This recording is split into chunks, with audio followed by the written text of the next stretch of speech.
আমি জাতীয় নাগরিক পার্টি এনসিপিতে আজকে যোগদান করছি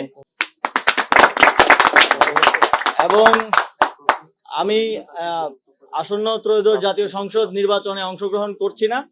আজকে আমার জন্য একটা খুবই গুরুত্বপূর্ণ দিন। অনেকগুলো গুরুত্বপূর্ণ সিদ্ধান্ত আজকে হয়েছে এবং আপনারা ইতিমধ্যে জাতীয় নাগরিক পার্টির সম্মানিত আহ্বায়কের পক্ষ থেকে জানতে পেরেছেন।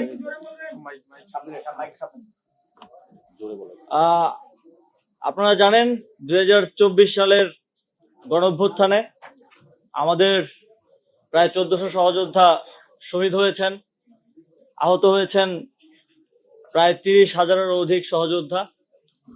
বাংলাদেশের ইতিহাসে অত্যন্ত গুরুত্বপূর্ণ একটি ঘটনা হয়ে থাকবে এই গণঅভ্যুত্থান, যে গণঅভ্যুত্থানের মধ্য দিয়ে একটা দীর্ঘ ফ্যাসিবাদী শাসনের পতন হয়েছে এবং তারপর আমরা নতুন বাংলাদেশ বিনির্মাণের যেই পথ চলা, সেই পথ চলায় অগ্রসর হচ্ছি। গত গণঅভ্যুত্থানের পরের সময়টা, এই ট্রানজিশন পিরিয়ড বাংলাদেশের জন্য খুবই গুরুত্বপূর্ণ এবং সামনে জাতীয় নির্বাচনও সমানভাবে গুরুত্বপূর্ণ। আমরা একটা গণতান্ত্রিক প্রক্রিয়ার মাধ্যমে একটা গণতান্ত্রিক সরকার গঠনের দিকে বাংলাদেশ এগিয়ে যাচ্ছে।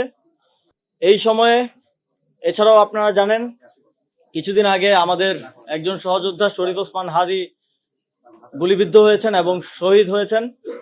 আমি মনে করি যে এই সময় জুলাই গণঅভ্যুত্থানের সকল শক্তিকে ঐক্যবদ্ধ থাকা এবং ঐক্যবদ্ধ রাখা সমানভাবে গুরুত্বপূর্ণ এবং একই সাথে এই গণঅভ্যুত্থানের যে আকাঙ্ক্ষা, শহীদদের এবং শহীদদের পরিবারের আহতদের যে আকাঙ্ক্ষা, বাংলাদেশের লক্ষ কোটি মানুষ যারা রাজপথে নেমে এসেছিলেন জীবনের তোয়াক্কা না করে, তাদের যে আকাঙ্ক্ষা, সেই আকাঙ্ক্ষা বাস্তবায়নের জন্য এই নির্বাচনকে কেন্দ্র করে আবারও সময় এসেছে ঐক্যবদ্ধ হওয়ার।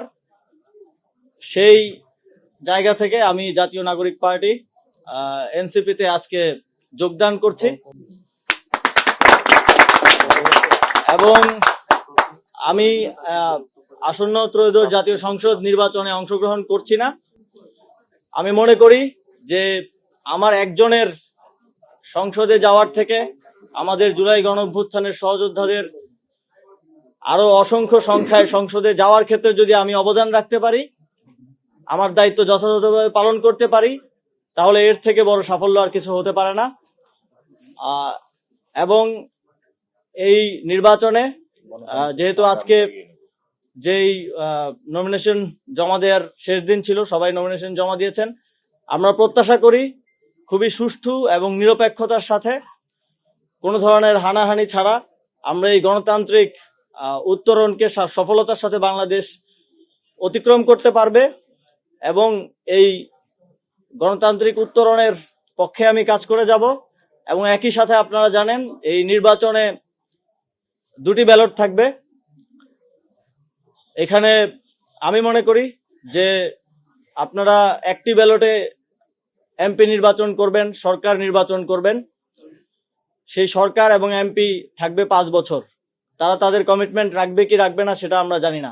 একই সাথে আমি আমার যে দায়িত্ব পেয়েছি দলের পক্ষ থেকে, একই সাথে আমার সহযোদ্ধাদেরকে নির্বাচিত করার জন্য আমি সর্বোচ্চ চেষ্টা করব এবং একই সাথে গণভোটে হ্যাঁ ভোটকে জয়যুক্ত করার জন্য জাতীয় নাগরিক পার্টির পক্ষ থেকে আমরা আমাদের সর্বোচ্চ চেষ্টা করে যাব।